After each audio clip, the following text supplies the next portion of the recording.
अरे रे रे रे रे, अरे कमर तोड़ डाली। ये गाड़ी बांध। और कितना समय लगेगा ये बताओ? ये बैलगाड़ी इससे तेज नहीं चल सकती है क्या? हर गड्ढे में ऐसे उछल रही है जैसे धाच धाच। मेरी पीठ टूट जाएगी। यहाँ सड़कों का कोई ठिकाना नहीं है क्या? पूरा कीचड़ ही कीचड़ बना रखा है। अब बाबू, बरसात के समय इस रास्ते की हालत हमेशा ऐसी ही रहती है। बारिश में कीचड़ हो ही जाता है ना, तो बैलगाड़ी ही सबसे अच्छा साधन रहता है। यहाँ ट्रैक्टर फंस जाता है, रिक्शा भी नहीं चलता। आप थोड़ा धैर्य रखिए ना तनिक, ज्यादा दूर नहीं है, आगे ही शिबुदा का घर आ जाएगा। अरे धैर्य? मेरी पत्नी जबरदस्ती ना भेजती तो मैं जिंदगी में इस गांव में कभी आता ही नहीं।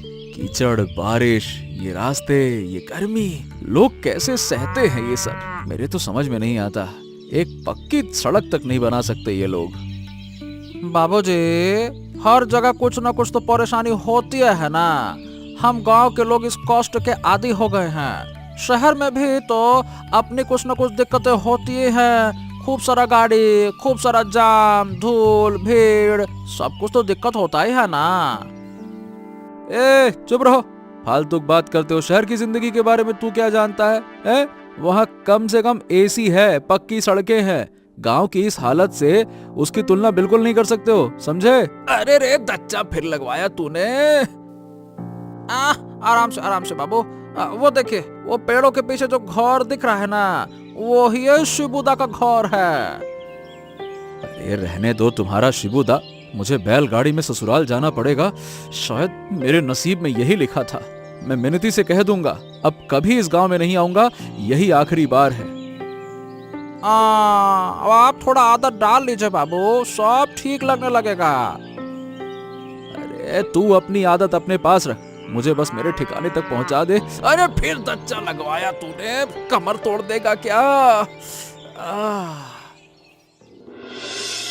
अरे जमाई बाबू, आइए आइए। अरे ये क्या हाल बना रखा है आपने?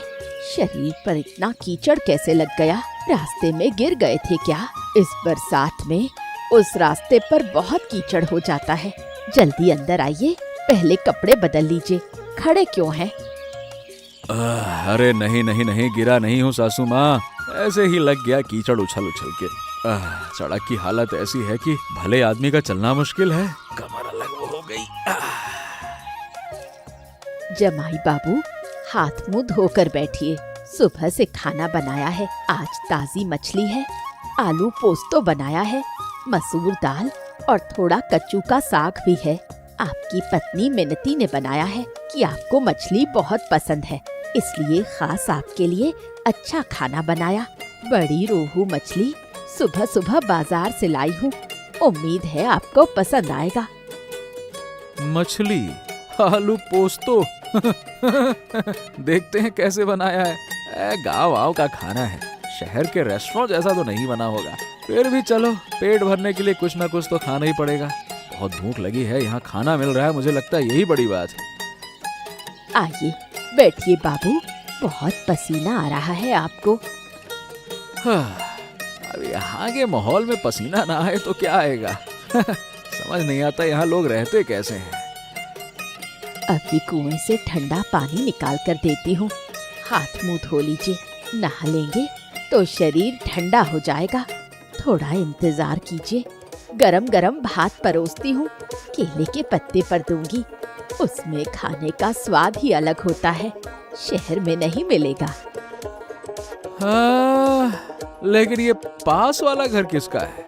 इतना बड़ा पक्का 2 मंजिला का घर, ये इस गांव में किसने बनाया? इस छोटे से घर के पास इतना शानदार मकान कैसे है? वहाँ कौन रहता है? वो पास वाला घर रमेश का है। यहाँ इस छोटे से घर में रहने से अच्छा है वहाँ रहते। खैर बाद में देखेंगे क्या किया जा सकता है।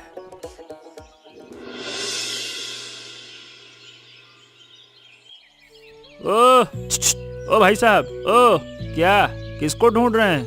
इस घर में कोई काम है क्या?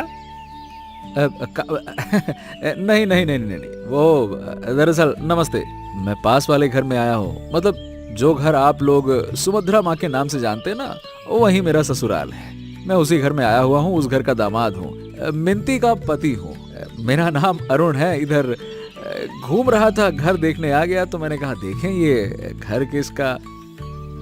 ओह, सुभद्रा का दामाद, मिनती का पति, शहर से आए हो? अरे दादा, पहली बार आए हो यहाँ पे? बहुत अच्छा लगा, बहुत अच्छा लगा। और कैसे हो? हाँ हाँ, पहली बार आया हूँ। वैसे आप कौन हैं? मतलब इतना बड़ा घर किसका है? इस गांव में ऐसा पक्का मकान और कहीं नहीं देखा, बिल्कुल शहर की तरह बना हुआ है। मैं रमेश हूँ, ये मेरा घर है। इधर उधर क्या है कि मेरा थोड़ा बहुत कारोबार है तो हो गया। ओ रमेश दा, एक बात पूछूं आपसे, आपकी और मेरी सासू माँ की क्या रिश्तेदारी है?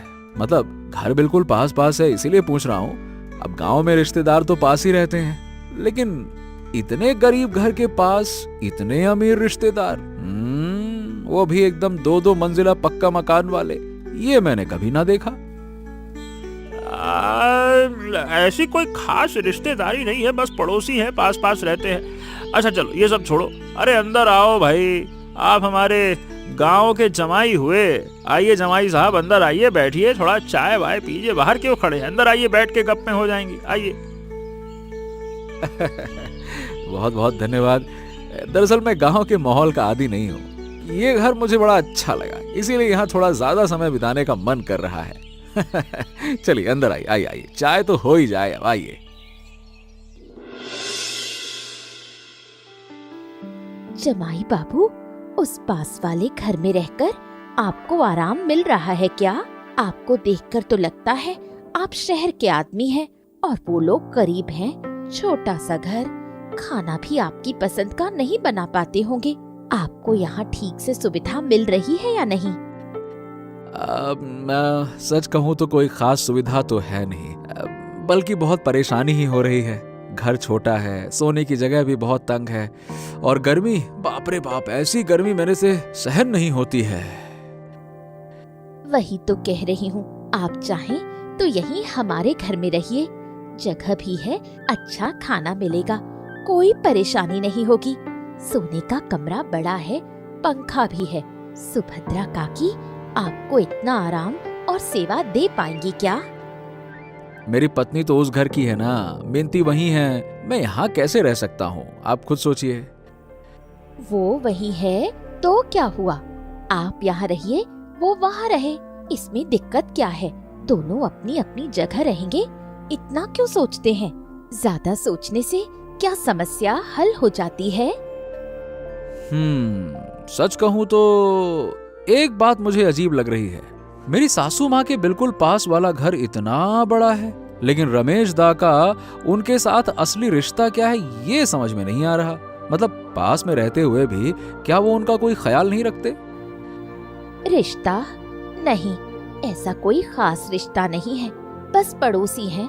आप इतना मत सोचिए, यहीं आकर रहिए। जरूर मुझसे कुछ छुपाया जा रहा है। इनके चेहरे देखकर ही समझ में आ रहा है, जैसे भी हो मुझे सच्चाई जाननी ही होगी।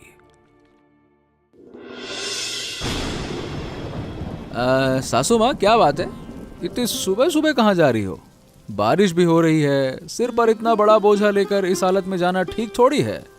अभी ठीक से उजाला भी नहीं हुआ है, रास्ते में कुछ हुआ गया, गिर गिरा गई कीचड़ विचड़ में तो बड़ा मुश्किल हो जाएगा। कहाँ जा रही हो?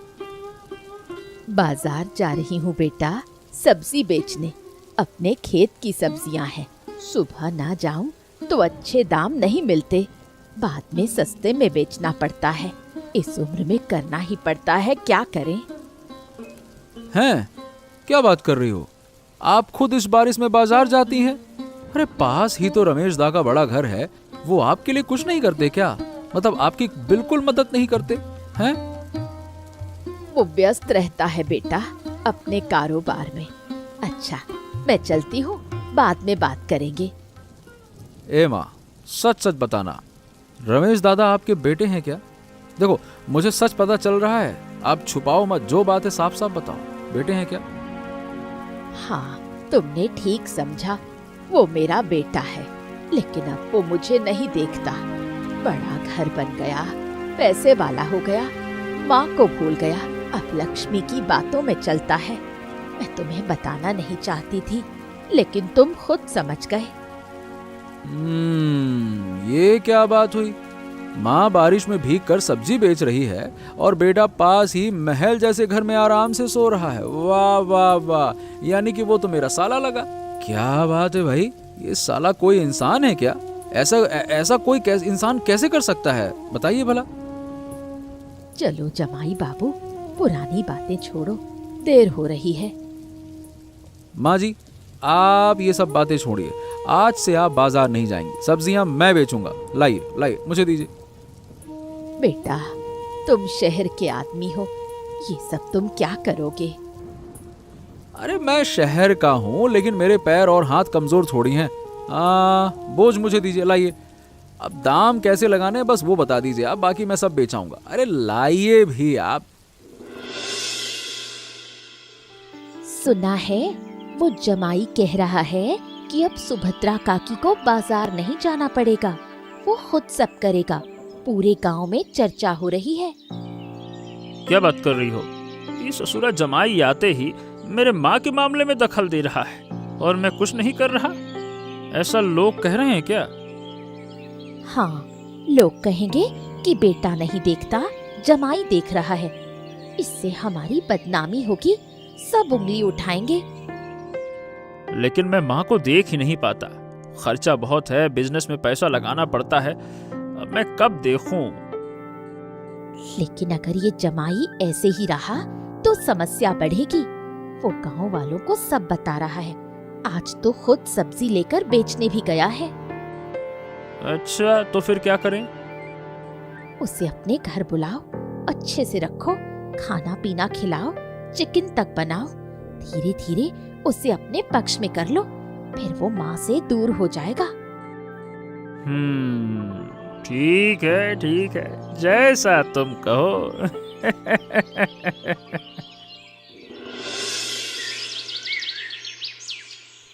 जमाई बाबू, आज खास आपके लिए चिकन बनाया है, खाइए, आराम से खाइए। उस पास वाले घर में आपको क्या मिलता है? दाल, सब्जी और कभी कभी सस्ती सी मछली। आप शहर के आदमी हैं, अच्छा खाना ना मिले तो तबीयत बिगड़ जाएगी। अब से रोज यही खाइए। हाँ, चिकन तो अच्छा बना है, लेकिन भाभी एक बात पूछूं, ये बताइए, रमेश दा कितने सालों से अपनी माँ को देख नहीं रहे? सही सही बताइएगा, झूठ ना बोलिएगा। वो उनका पारिवारिक मामला है, इस बारे में बात करना ठीक नहीं जमाई बाबू। आप ये सब छोड़िए और खाना खाइए, ठंडा हो जाएगा। पारिवारिक मामला? क्या बात करती हो भाभी?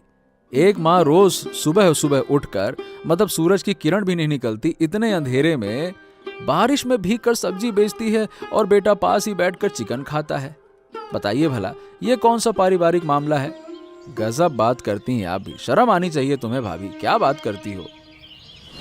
जमाई बाबू, हम आपको अच्छा खाना दे रहे हैं, अच्छा व्यवहार कर रहे हैं। उस घर की बातों में मत पड़ो, यही रहो और आराम करो।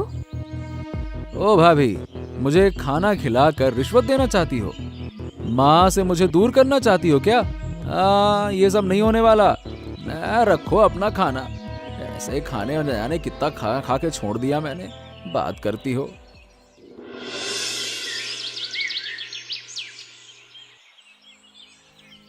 क्या बात है, बाजार से मांस खरीद कर लाए हो?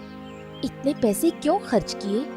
पड़ोस के घर में तो रोज मांस खाते हो, वहीं खा लेते तो क्या जाता। मिनती, अब मैं उनके घर बिल्कुल नहीं जाऊंगा।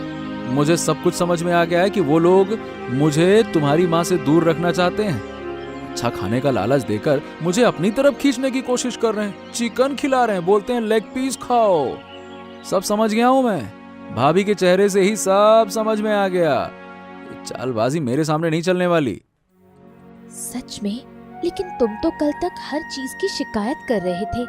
गांव अच्छा नहीं, रास्ता अच्छा नहीं, घर छोटा है, गाड़ी में बैठकर पीठ दर्द हो गई। अब अचानक ये सब क्यों?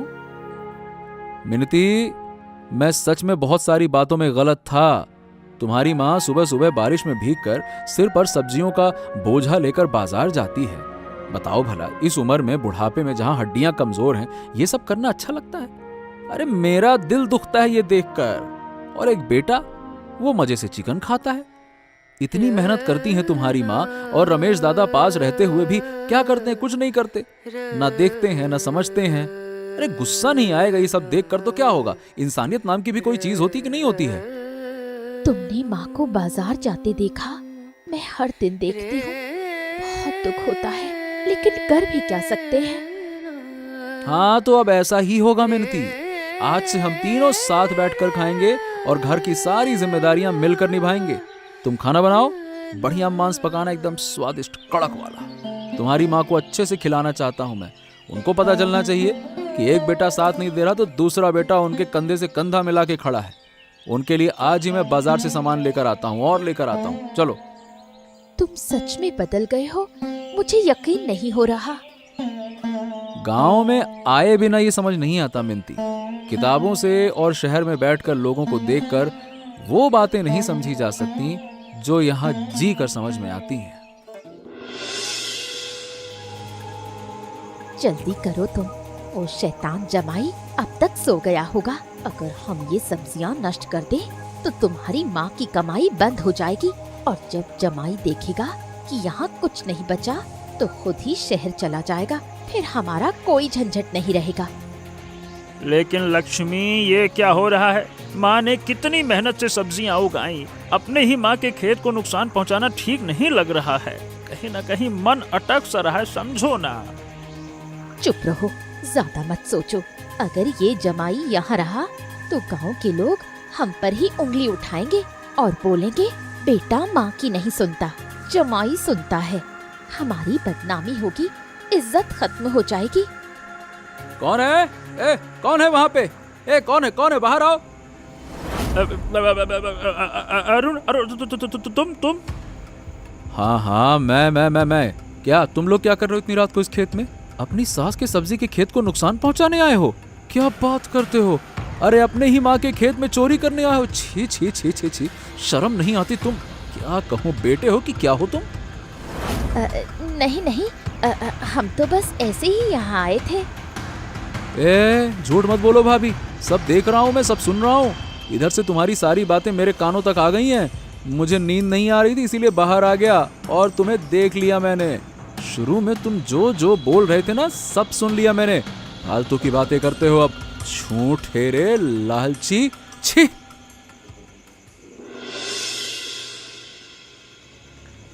रमेश दादा, तुम अपने माँ के सब्जी के खेत को रात के अंधेरे में नष्ट करने आए थे? यही है तुम्हारी माँ के प्रति तुम्हारा प्यार? बताओ।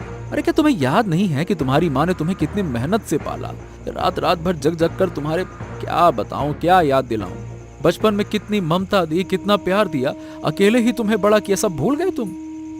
मैं क्या बोलूं, मैं गलती कर बैठा। मैं जानता हूँ ये सही नहीं था। मैं कह भी रहा था लक्ष्मी से कि मुझे मेरा मन में। गलती? ये गलती नहीं है रमेश दादा, ये पाप है, पाप, बहुत बड़ा पाप। अरे अपनी माँ के खिलाफ ऐसा काम कर रहे हो? छी। दिन भर माँ बारिश में भीग कर ये सब्जियां उगाती है, अंधेरे में सुबह सुबह एकदम बाजार लेकर जाती है, और तुम लोग रात में आकर उन्हें नष्ट करने चले थे। छी, शर्म नहीं आई तुम्हें ये करते हुए? जमाई बाबू, हम माफी चाहते हैं, हमसे गलती हो गई, हमें माफ कर दीजिए। माफी मुझसे मत मांगो, मैं तुम्हारा कोई नहीं हूँ। अगर चाहिए तो अपनी सासू माँ से जाकर माफी मांगो, उनके सामने हाथ जोड़कर पैर पकड़ के माफी मांगो। और अब कृपया घर जाओ और कभी भी इस खेत की तरफ आना मत, समझे? और रमेश दादा, तुम्हारी पत्नी जो कहती है वही करना सही नहीं होता है। पुरुष को खुद भी सोच समझकर अपने दिमाग से कुछ काम करना चाहिए। बीवी के पल्लू को अपने गले से नहीं बांधना चाहिए, फिर वो जैसा पल्लू हिलाएगी वैसे ही नाचोगे बंदर जैसे। ठीक है, हम जा रहे हैं और अब कभी ऐसा नहीं करेंगे। तुम सही कह रहे हो, मैं तुम्हारी बात याद रखूंगा।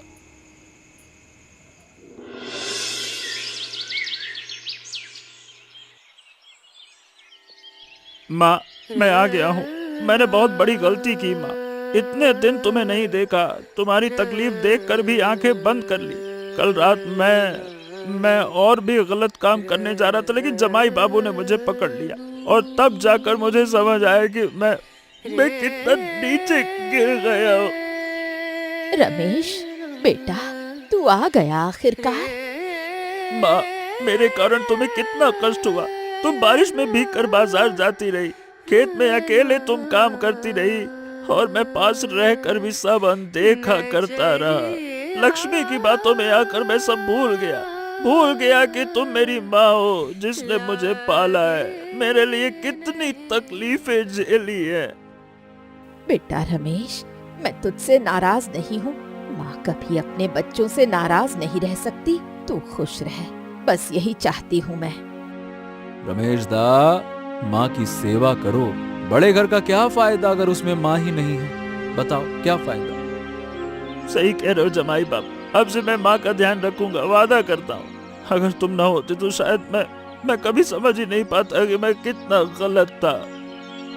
माँ, मुझे माफ कर दीजिए, मैंने बहुत गलत किया। रमेश को भी गलत रास्ते पर ले गई और आपको भी दुख दिया। माफ किया बहू, अब सब ठीक हो जाएगा। तुम लोग पुरानी बातें भूल जाओ, अब से नया जीवन शुरू करो।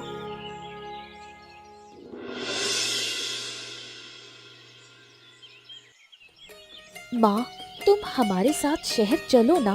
एक बार शहर देखकर तो आओ। रमेश दादा अब तुम्हारे पास हैं, इधर सब ठीक से चलेगा। नहीं बेटी, मैं शहर में क्या करूँगी? मैं शहर नहीं जाऊंगी। माँ, एक बार चलिए ना, कुछ दिन रहकर देखिए शहर, अच्छा लगेगा। कुछ नया देखेंगी तो मन भी खुश हो जाएगा। और बाकी हम लोग हैं तो सही, चलो ना। जमाई बाबू, मैं ये गांव छोड़कर कहीं नहीं जाऊंगी। इसी मिट्टी में पैदा हुई हूँ, यहीं रहूंगी जीवन के आखिरी तक। ये खेत, ये घर, ये पेड़ पौधे, इन्हें छोड़ दूं तो मैं जी नहीं पाऊंगी। शहर गई तो मेरा दम घुट जाएगा और मैं मर जाऊंगी। लेकिन माँ, शहर में बहुत सुविधाएं हैं, अच्छे अस्पताल हैं, बाजार हैं और सब कुछ आसानी से मिल जाता है। सुविधाओं से क्या होगा बेटा, ये गांव ही मेरी जिंदगी है। माँ ठीक है, जहाँ तुम खुश रहो वहीं रहो। जाओ बेटा, खुश रहो, सुखी रहो, फिर आना जमाई बाबू को लेकर। आपके पास आकर मैंने इन कुछ दिनों में बहुत कुछ सीखा। पहले मुझे गांव अच्छा नहीं लग रहा था। मैं हर चीजों में ना शिकायत करता था, ऐसा नहीं है, वैसा नहीं है, ये नहीं है। मुझे लगा था यहाँ कुछ नहीं है, लेकिन अब समझ में आया कि गांव में बहुत कुछ है जो शहर में नहीं मिलता। आपके जैसे लोग शहर में नहीं होते माँ, बिल्कुल नहीं होते। वहाँ तो पड़ोसी पड़ोसी को नहीं पहचानता है। शुरू में तुम मुझे थोड़े अजीब लगे थे, सोचा था शहर का लड़का है, गांव की क्या समझ होगी। लेकिन बाद में देखा तुम्हारा दिल बहुत बड़ा है। मेरी मिनती को सच में अच्छा जीवन साथी मिला है। एक बात और कह के जाता हूँ, अगर रमेश दादा किसी भी वजह से आपका ध्यान न रखें तो मुझे जरूर बताइएगा, मैं तुरंत सब व्यवस्था कर दूंगा। अरे मैं आके आपको ले जाऊंगा। रमेश अब बदल गया है बेटा, उसका मन अच्छा है, बस बीवी की बातों में आ जाता था। तुमने उसकी आंखें खोल दी। माँ, तुम्हें अकेला रहना पड़ेगा, ये सोचकर ही दिल दुखता है। अकेली कहाँ हूँ, रमेश है ना साथ में, लक्ष्मी है और तुम लोग भी तो हो। माँ, हम फिर आएंगे। आपके पास से बहुत कुछ सीख कर जा रहा हूँ और मैं यही कहना चाहता हूँ कि बड़ों का सम्मान करना चाहिए, तभी जीवन अच्छा बनता है और मन खुश रहता है। और अब तुम लोग बताओ, मैं जब पहली बार इस गांव में आया था तो किस गाड़ी से आया था? जवाब कमेंट सेक्शन में कमेंट करके बताना, जिसमें मुझे बहुत दच्चे लगे थे, कमर दुख गई थी। ठीक है, अब हम चलते हैं, फिर आएंगे। और तुम लोग हमारे चैनल को सब्सक्राइब करके हमारे साथ जुड़े रहना और कहानी को अपने दोस्तों के साथ जरूर शेयर करना।